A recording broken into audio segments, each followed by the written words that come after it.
David, 36, male, was a dentist working every day. He was the father of 2 young children and trusted his partner, Lily, 30, female, more than anyone. She was meant to be his rock and life partner. Lily's dream was to explore the world. She was very intelligent and had acted like a respectable woman for years, so David wanted to make her dream come true. Even before their wedding, he couldn't imagine living his life without her. They were married for 6 years before their first child was born. 4 years later, their second child arrived. Shortly after their second child's 5th birthday, Lily celebrated 10 years of employment at her company. Their life seemed perfect. They celebrated by hosting a party at their home. Several of Lily's colleagues came over, and it was only the second time David had met them in all those years. Everyone appeared really nice. Many people complimented David and Lily, and the kids got out of bed to meet their parents' friends. David noticed nothing unusual about the party or the people there. Lily seemed a bit excited and jittery, but that was her usual behavior at social gatherings. Unbeknownst to her, David was saving up for a trip to New Zealand to celebrate their upcoming 25th wedding anniversary. He worked 6 days a week and looked forward to the trip more than any day off. He often thought their area needed more dentists. Just days after the party, and right before he planned to reveal the trip to Lily and the kids,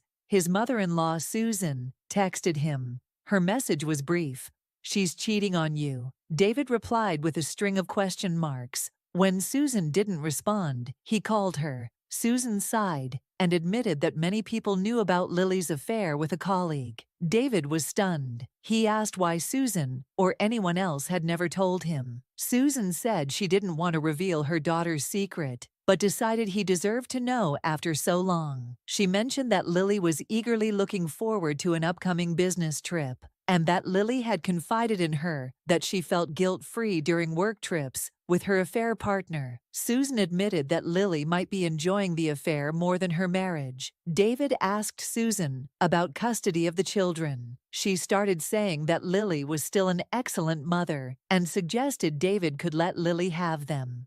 David hung up, realizing Susan and Lily cared only about themselves. Determined to take back control, David explained the situation to his lawyer, feeling foolish for not seeing the signs. The lawyer advised him to gather evidence before confronting Lily. So before Lily left on her eagerly awaited business trip, David asked where it would be held and wrote down the address. Lily probably thought he was asking for safety reasons. She kissed the kids goodbye and tried to kiss David, but he pulled away. She didn't ask why and left, which made David realize she no longer cared about him. David planned to surprise Lily at the address she provided. He left the kids with his mother, Carol, who was very excited to see them. Carol lived independently, 45 minutes away, and was not comfortable driving often, so the kids didn't visit her frequently. David needed her help now more than ever. Arriving at the address of a luxurious hotel, David found the room for Lily's company event. He recognized several people as he walked around, recording on his phone as he searched for Lily.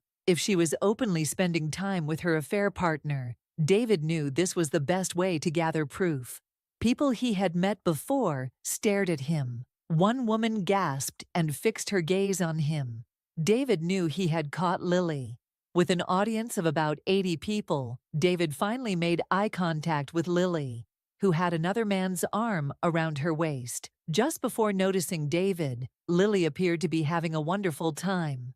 David was in shock. Lily dropped her wine glass as he felt an anger he had never felt before. He thought about flipping over a table, but focused on recording the scene. Trembling, he rhetorically asked if anyone cared to reveal the truth about Lily. No one spoke or moved. David asked Lily directly why she had cheated on him. Even though it didn't matter why she cheated, he needed an explanation. On camera, she stammered and said she didn't know why.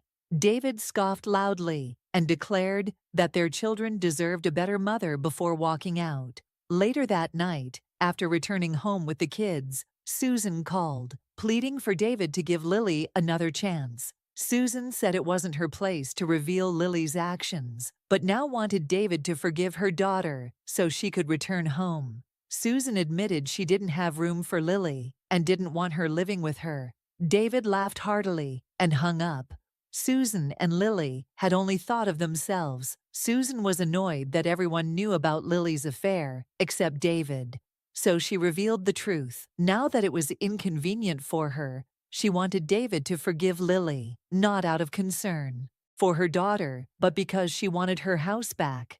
2 days later, Lily called David, asking for forgiveness because she didn't want to live with her mother. She said she was sorry, but David knew her tears were about the consequences of her actions, not genuine remorse. David had already uploaded the video online and sent it to Lily's company. Lily and her affair partner lost their jobs. David used the saved money for a trip to New Zealand, which was now a celebration of being a father to his amazing kids. Carol took Lily's ticket. Lily didn't believe it at first, but threw a tantrum. David felt a mix of satisfaction and sadness as he realized that Lily missed out on her dream because of her affair. The trip to New Zealand was incredible and helped him grow as a father and heal as a man. Susan's guilt led her to expose her daughter's affair, motivated by her own inconvenience. David did the right thing by confronting Lily, recording the evidence,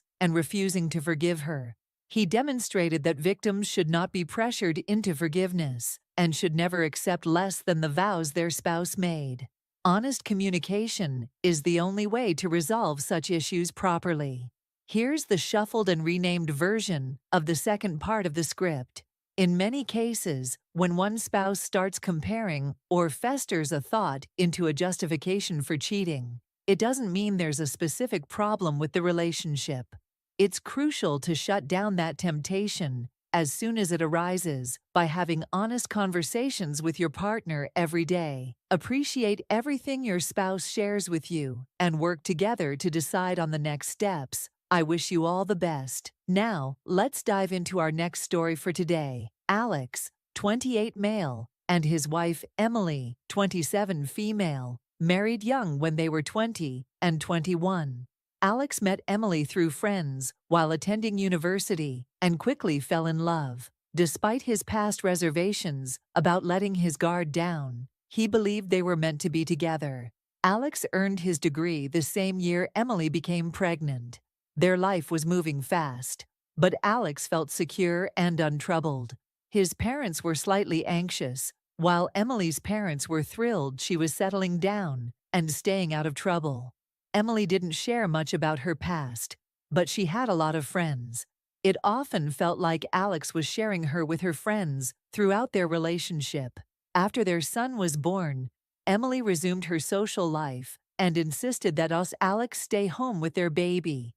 While she went out at least once a week, Alex agreed to this arrangement easily, feeling like they were living the perfect life. However, he soon wanted to spend time out together, but Emily didn't trust their parents to watch their son.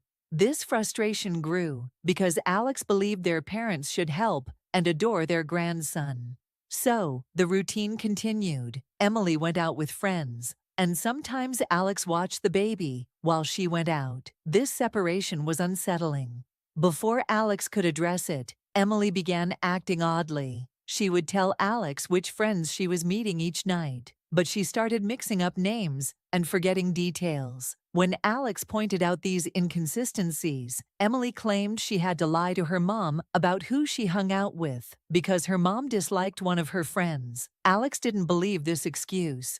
It seemed alarming that Emily couldn't keep her story straight. If her mom disliked a friend, it wasn't a complicated lie to manage, and it shouldn't affect her honesty with Alex. Wanting to avoid an argument, Alex noticed Emily was on the defensive. One night, while Emily was out, Alex called his mother-in-law, Lisa. He asked her who Emily said she had been with the night before. Lisa was clearly uncomfortable and evasive, swearing and sighing heavily. Lisa eventually admitted that Emily was seeing someone else, attributing it to her immaturity. Alex was shocked and hurt. Lisa justified Emily's behavior, suggesting that if Alex could overlook it this time, Emily would learn and grow from the experience. Disheartened, Alex hung up. Seeing his son, Alex felt shattered and knew he would never be the same. When Emily returned, Alex confronted her with what he knew. Emily broke down, looking at their son, and pleaded for forgiveness, echoing Lisa's claims of youthful mistakes. Alex found it frustrating to hear her speak of what she didn't deserve. To him, she didn't deserve his trust or their happy home. He had dedicated himself to her, despite being only a year older. This betrayal was the one thing Alex had sworn he would not tolerate in his marriage. Fueled by these thoughts, he told Emily to stay with her mom, taking their son with her. During the divorce, Alex knew he needed solid evidence of Emily's affair. Unable to get information from Emily or Lisa, he served subpoenas to Emily's cell phone provider. Emily, up.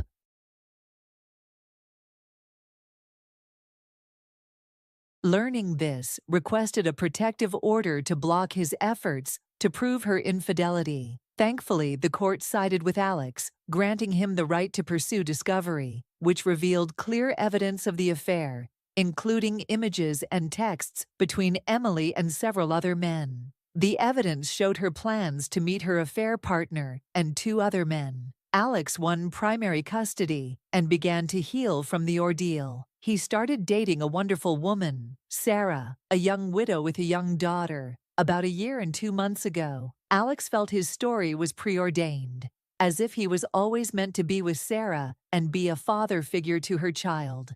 He believed he had grown wiser and seen through Emily and Lisa's manipulative tactics. To others in similar situations, Alex's experience demonstrates that one should not accept betrayal as a mere mistake due to immaturity. Infidelity reveals a lack of respect and readiness for marriage. Alex set an example by separating from the cheater, seeking support and evidence, and not settling for less. Thank you for listening to today's stories. If you enjoyed them, please like and subscribe if you haven't already. Also, share your thoughts on what happened in the comments below.